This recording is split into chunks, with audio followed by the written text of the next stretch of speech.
back to episode 4 of Men of Steel with me, San Francisco Jefferson Starship. I once played for a Maltese club and we're doing alright. We're still in 7th, but we have had a bit of an upswing in form. We've had a few wins. The last match you saw was this 1-1 against Witton. We then switched to a 4-3-3 narrow, which I'll show you in a second. It wasn't a good idea away at Stocksbridge, it turns out. That was a 2-0 defeat, but we then stuck with it. We beat Stamford 1-0. We then changed to a 4-1-4-1 defensive, and heartbreakingly, in the last 15 minutes of the game, Rugby turned it around on us. Rugby were second in the league at the time, and we were not. we were like 8th or 7th or something like that. But the 4-3-3 did us quite well. We won 2-1 against Rushden and Diamonds, goals from Ollie Ryan and Alec Denton. Same scoreline against Lincoln United, 2 goals from Ollie Ryan. Gressley, who were top of the league when we played them, not sure if they still are. No, they're second now, they've slipped. We got a credible 1-1 draw, thanks to Lee Hendry's late header, I know. We lost to Chase Town, felt a bit hard done by that one. We drew with Newcastle Town, which was okay, Leroy Jennings with the goal. And this last match we played against Northwich Victoria, it was a very, very good one. Ollie Ryan opened the scoring for us early doors. Reece Gray equalised, went into half-time at 1-1. Jamie Hinchcliffe gave them the lead 5 minutes later. And just a few minutes after that, Reece Gray got another one to make it 3-1. But we then changed to a previously untried 3-4-3. And you can see the results. Lee Cooksey scored from a corner. Ben Partridge, he's been sort of out of form all season, Ben Partridge. He's not played that often, because when he has played, he hasn't really taken his chances.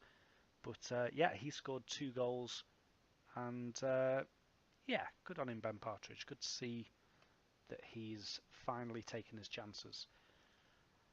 There's quite a lot to tell you about, actually. We've made a transfer since Danny Clifton, another striker, Brandon Zibaka, who's pretty much just a poacher, just purely and simply a poacher. He cannot jump for shit. He can move off the ball, he can anticipate play, he can take a touch and finish. He can head it if you hit it sort of half a foot above ground height, and he's got a bit of pace as well. He actually came on as a substitute in that 3-4-3, did okay, got a 6.9. In terms of other stuff to tell you about, we have passed the date where the new youth players come in. One of them being Alex East, who's already made a couple of appearances for the club.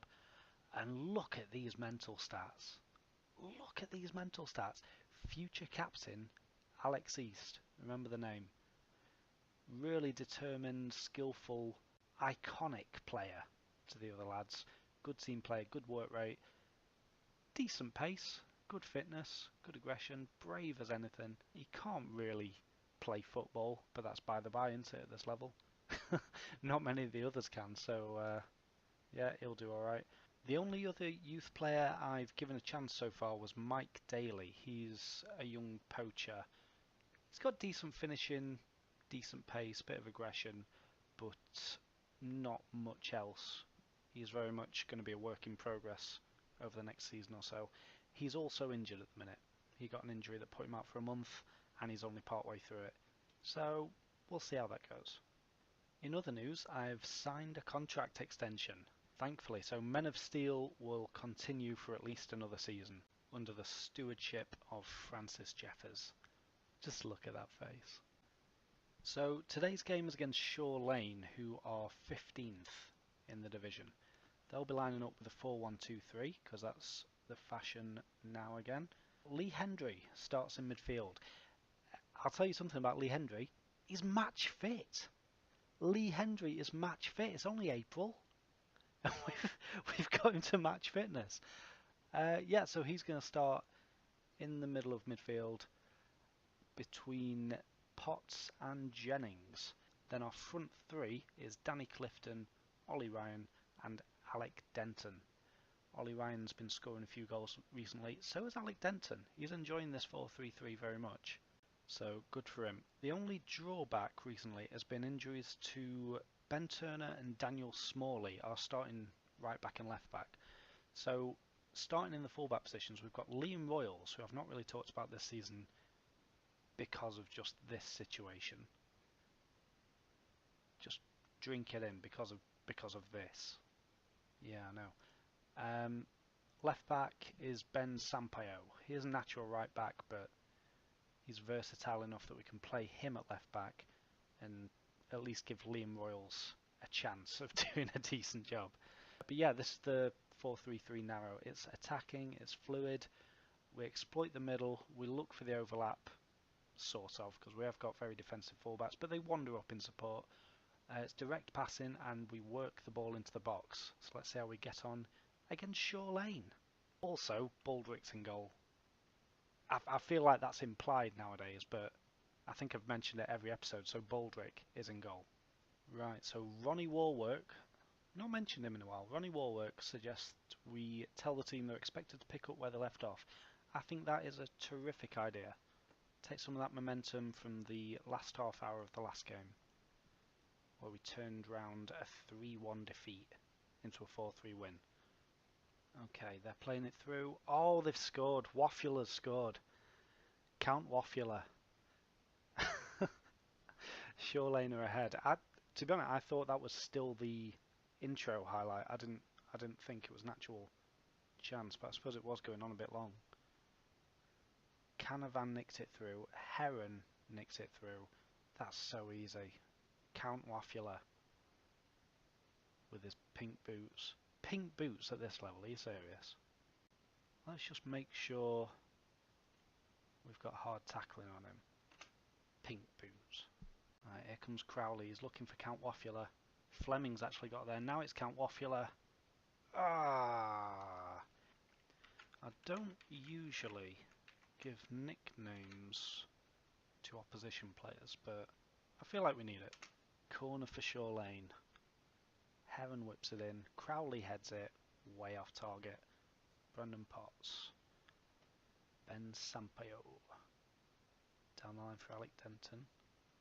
Gets a cross in. Oh, it's away as far as Leroy Jennings. Clifton. Good lad. Danny Clifton's made it 1-1. Excellent job. That was a well-worked goal as well. We worked it down this left-hand side quite well. It was whipped in. Jennings nodded it up. And Clifton nodded it into the corner. No chance for the keeper. 1-1. Another highlight from a throw-in. Here's Count Waffula. To Gibson. To Caravan. I wish I was in charge of Shaw Lane. They got some nicknameable players. Here comes Dunleavy. Oh, he's at the post. Ooh. Heron. Oh, Heron whipped it in. Qualter. Ryan Qualter. What is with these names? Ryan Qualter makes it 2-1. Yeah, we've not been good enough so far. I'm going to go assertive. Get him to show a bit of desire. And I'm also, just because Liam Royals, I know he's been waiting for his chance all season and this is it, but he's just not good enough. He is not good enough, and in this team that is saying something. So, I'm going to go back to the formation that went so well in the last game. The 3-4-3, going to bring him off, going to get Alex East on that on that left wing, sorry. Here we go then, Lee Hendry swings a free kick in. It's headed up. Oh, this got counter-attack written all over it. That's all I'm showing on these videos, bloody counter-attacks. And Count Waffula. Oh, good save, Baldrick. Good lad. He's doing alright today, Baldrick. Right, it's a throw-in for Shaw Lane. Throw him to Rowe. Now Fleming, will he ever go? He slides through Heron. Good save, Baldrick. All the praise should really go to me, Francis Jeffers, for putting so much faith into Baldrick. I mean, yes, I signed a replacement, but because of the laws of football, was not allowed to use him and had to stick with Baldrick, but I still technically showed faith in him. So Ben Partridge is coming on for Ollie Ryan, who has not impressed. And I think for the last 15 minutes, I'm going to get rid of all this and just go overload, higher, higher, wider, more and take more risks. Why not? I don't mind losing 3-1 if we might draw 2-2. And here we go, this is the chance. We've got to win the ball back and win it back quick. Kettle to Fleming. Now Heron, causing us all sorts of problems. Heron drills in for Lloyd, and that's 3-1. Turns out I do mind losing 3-1. I mind it a lot. 3-1 defeat at home. Disappointed. And that puts us down to 9th as well. Stamford and Basford have gone above us. It is worth pointing out we are 3 points off 4th though, so we don't need to lose our heads, not yet. I don't think I've mentioned this. One of the things that's really sort of helped us turn our season around is that I've scheduled under 23 friendlies every week. There were no under 23 friendlies scheduled at all, so I've painstakingly gone through every Saturday, scheduled a fixture for my under 23s to lose, and anyone that's not in my 16 plays the under 23 match, and it's really helped the just overall squad fitness. It's very nice. Right, so this is actually going to be the last game for today's video. It's away at Belper, who are 16th in the league, and then I'm going to play through these 4 and then make a video for the last 2 games of the season for the thrilling conclusion of the first season of Men of Steel. So that will be the next video, Romulus and Basford, to hopefully secure us a playoff place. That'd be nice. That's the optimist in me. But the realist in me says that Liam Royals is not good enough to play right back, so we've got a 15-year-old there instead. His name's Chris Jones. He's about as good as Royals. He can't play football for shit, but he's decent in other areas. He's apparently got a lot of potential, so why not? If we've got to have a shit right back, let's have one that can learn from the experience. Richard Jones, who is unfathomably covering this game for The Guardian, is right on the money. I think Belper have enough to secure a win against Sheffield. It won't be easy because Smalley and Turner are out. So they've got a bloody 15-year-old playing. I'm playing the 4-3-3 by the way, because Belper are 16th, Newcastle Town are 15th, and I played with the more cautious sort of 4-1-2-3 against Newcastle Town, and they were winning until we switched to the 4-3-3. That was away as well. So I'm hoping by going with this early on we can snatch the win. I'm going to tell Chris Jones there is no pressure. He seems relaxed, good lad. Okay, is this intro highlight also going to be a goal? I don't like it if this becomes a pattern. Oh no, they've just booted it out for our goal kick. That's nice. First highlight of the game goes to Dad's son. Fine. Nothing weird about that. Here he comes. Slides it through for Slew, and Slew's scored. Another early goal against us. Has it been one-way traffic? Yes, it has. I'm going to show you this 3D replay of their goal. I feel like I've been a bit biased. I've shown them for my goals, but not the opposition ones. So there you are. Hope you enjoyed that. Here we are again then. Ronnie Warwork is telling me to rule with an iron fist as usual. I don't know if that's the way to go. I don't know what they want anymore. A couple of them seem frustrated, including King Henry. Our defenders are giving the ball away quite a lot. The rest of the team's okay, but Jones has completed 15 out of 24, Broadhead 9 out of 25, Cooksey 5 out of 15, Sampaio a little bit better but still bad. So I'm going to ask them to play out of defence, see if that makes any difference whatsoever. Of course these players aren't good enough in the slightest to play out of defence, but reasons. And you know what, this may well be another video where I don't get a win, so let's have a silver lining at least. Let's bring on Alex East, our young regen, making his 4th appearance from the bench. Look at this, he's already improving, he's raring to go. Let's show you Alex East. There might actually be a chance straight after half time for then. Dad's son is coming through, lays it back, it's come back, oh! Ilasanmi's scored. It's 2-0. 40 seconds. 40 seconds is all it took. Dad's son.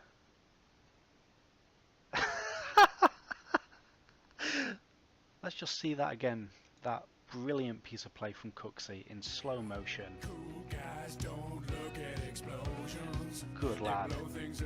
Playing the ball out from the back like a champ.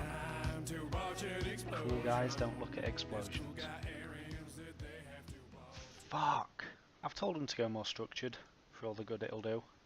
We're being outclassed in every department. It looks like another shocking game, to be fair. Neither team's covering themselves in glory, but one of the teams has 2 goals and potential for a third. Graves. Cooksey puts it out. He was looking at that one. Williams crosses it in. DeBio, he's made it 3. Not again. Why am I recording this? Corner came in from Williams. Just simple stuff. DeBio lost his marker. Put it in. Baldrick were nowhere. I fear for our promotion chances, I'll be honest. Might take another season. But if it does take another season, I will play another season because we're learning this division.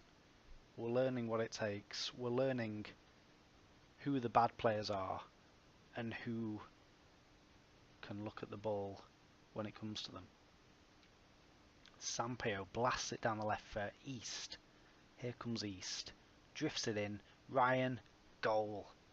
That's what we're getting from East. Who said he can't play football? Apart from me. No one. No one else knows he exists at the minute. But Alex East drifts it in. Ollie Ryan. 15th goal of the season. Game on. And that's another successful video. From your boy, San Francisco Jefferson Starship. I'm not happy. I am aggressive. I'm both of those things, and now they know that. Ollie Ryan, I swear to God, if one more person looks uninterested, I am releasing them. I don't care who it is. That's 3. That's the spine of my team. Lee Hendry, Jack Broadhead, Ollie Ryan have all looked uninterested. The next person, the very next person, is gone. Yeah, let's not forget, it was a proud moment for, I think, Red Hill?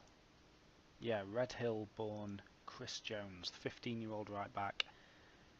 He might well be a possible star of the future. Yeah, I'd agree with that. Exciting for him. I think sometimes you've just got to look at the table and just have a look at the teams that are doing just so much worse than you. It's very therapeutic in a way. Spalding are just absolutely awful. They've lost 26 of 36. Romulus are quite a bit better, but still awful. Bedworth the same. Market Drayton. We're looking decent. 55 points. Still 4 points off the playoffs, but that's doable. That's doable. We've got what, 6 games left. So yeah, we can do that. By the way, I just thought I'd give you an update on the world of football. Annoyingly, the Premier League has sort of evened itself out. Man City are in the European places. Palace down in 8th. Swansea, Bournemouth, Southampton down at the bottom. That's interesting. But on the whole, there's not too many surprises in the Premier League now.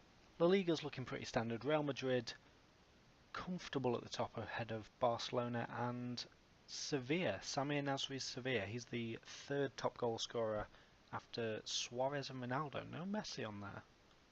How's Messi getting along? He's top 3 average rating. I scored a mere 15 league goals, so no top 3 for you. In the Bundesliga, Bayern Munich have overcome the odds to sit at the top of the table. Dortmund just behind them. Leipzig just outside the European places. They're an interesting team to watch in this version of the game. And look at that, shocks around every corner. Paris Saint-Germain sat at the top of Ligue 1, just in front of AS Monaco. Well, pretty comfortably in front. In January there weren't that many transfers that caught the eye. Camacho moved to Chelsea. I've never heard of Ludwig Augustinsson. He's moved to Liverpool. Arda Turan moved to Tottenham. That's quite an interesting one. Gabriel Jesus obviously moved to Man City. On the whole, not really that much interesting here either. FM wonder kid of the last couple of years, Christopher Ayer, has moved from Celtic to West Brom for up to 9 million. And Marco van Ginkel has moved from Chelsea to Olympique Marseille for £6 million. What do we reckon he's going back to Chelsea for in like 3 years? I'm going to go at 55 million. But that's where I'll leave it for today, guys. So thanks for watching the video. Make sure you like and subscribe if you enjoyed the video. Leave a comment as well if you would. I'd love to have some constructive feedback of how I can make these videos better. And make sure you go and watch Freddie Adu's save. He's taken over Arsenal, also on the Wasted Talent channel. But other than that, I'll see you next time. Bye.